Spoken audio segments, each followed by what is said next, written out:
সবচেয়ে সেরা কামব্যাক কোনটা জানেন? আমাদের জীবনে চলার পথে এমন অনেক সময় আসে যখন নানান কারণে মনটা মেঘলা আকাশের মতো কালো হয়ে থাকে। যেমন কাছের মানুষের অবহেলা, কাজের চাপ বা ভবিষ্যতের চিন্তা, এই সব কিছু আমাদের মনকে ভীষণভাবে ভারাক্রান্ত করে তোলে। তবুও মন ভালো করার মতো পাশে কেউ নেই। এই একাকিত্ব আমাদের আরও বেশি দুর্বল করে দেয়।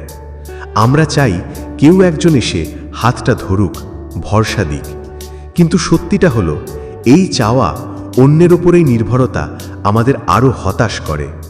কিন্তু এই গল্পের সবচেয়ে সুন্দর মোড়টা তখনই আসে যখন আপনি নিজেই নিজের মন খারাপটা ভালো করেন আর মনের খেয়াল রাখতে শুরু করেন। যখন আপনি বুঝতে পারেন যে আপনার মন ভালো করার দায়িত্বটা আসলে আপনারই। দিন শেষে যখন সব কিছুর শেষে আপনি একা, তখন নিজেই নিজের বন্ধু, নিজেই নিজের সব কিছু। আপনি নিজেকে বোঝান যে মন খারাপ করে থেমে থাকলে হবে না। সকাল হলেই আপনি দায়িত্ব পালন করেন, কাজ শুরু করেন, নতুন করে বাঁচার চেষ্টা করেন। এই চেষ্টাগুলোই একসময় আপনাকে ভেতর থেকে শক্তিশালী করে তোলে।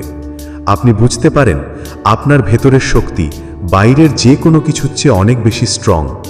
নিজের মনকে বোঝানো, খারাপ মনকে ভালো করা, নিজেকে ভালোবাসা আর নিজের যত্ন নেওয়া, সব কিছুর পরও নিজের পায়ে আবার ঘুরে দাঁড়ানো, এটাই হলো জীবনের সেরা কামব্যাক। অন্যের দেওয়া ক্ষণিকের আনন্দর চেয়ে নিজের ভেতরের এই স্থায়ী শক্তি আর শান্তি অনেক বেশি দামি। তাই যখনই মন খারাপ হবে, মনে রাখবেন আপনার ভেতরের আলোটা জ্বালানোর ক্ষমতা শুধু আপনারই হাতে।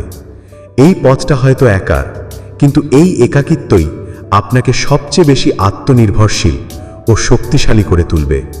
দিন শেষে আপনিই আপনার সবচেয়ে সেরা বন্ধু, আপনিই আপনার সব কিছু।